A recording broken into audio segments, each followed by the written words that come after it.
Bon bah voilà les colzas. Alors bah comme tu vois de toute façon ils sont toujours en fleurs. Ouais. Mais il n'y a rien quoi, ils sont fluets, on voit le sol. Ouais. Mathieu Dutu, agriculteur, et Dimitri Deher, technicien agricole, font le point. Et le bilan n'est pas fameux. Le colza est 2 fois moins haut et comporte beaucoup moins de gousses qu'il ne le devrait.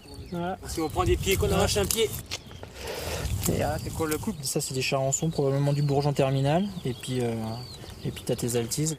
Les altises, c'est le plus gros problème depuis quelques années. Ces insectes arrivent en fin d'été. Ils mangent les feuilles des jeunes plants avant de pondre des larves qui elles-mêmes vont faire des dégâts au printemps. On a la larve d'altise qui a pénétré au cœur de la tige et qui est en train de la grignoter.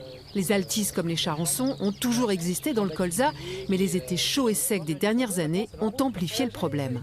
La sécheresse fait que le colza n'est pas très poussant et l'altise adulte vient grignoter le colza. Et là, il y a une lutte finalement entre les deux. Au printemps, ça fait déjà 2 ans qu'on connaît des épisodes de gel. Et ce gel, en fait, ça vient amplifier les dégâts causés par les altises au cours de la saison. Et il n'y a pas de solution, le seul produit homologué pourrait être bientôt retiré du marché. Résultat, jusqu'à 70% de rendement en moins sur les plateaux.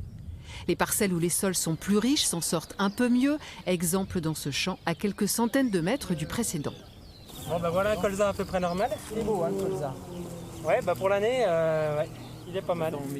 Ici, Mathieu Dutu espère faire 20 à 25 quintaux à l'hectare contre 10 au mieux sur l'autre parcelle. Beaucoup d'agriculteurs ont déjà abandonné, notamment dans le nord de la Côte d'Or. Ils sont en quête de nouvelles cultures pour le remplacer.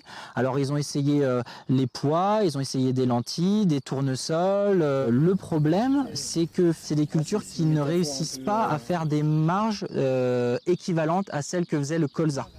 Certains ont essayé aussi d'allonger les rotations et de ne planter le colza que tous les 6 ans, après plusieurs saisons de blé et orge.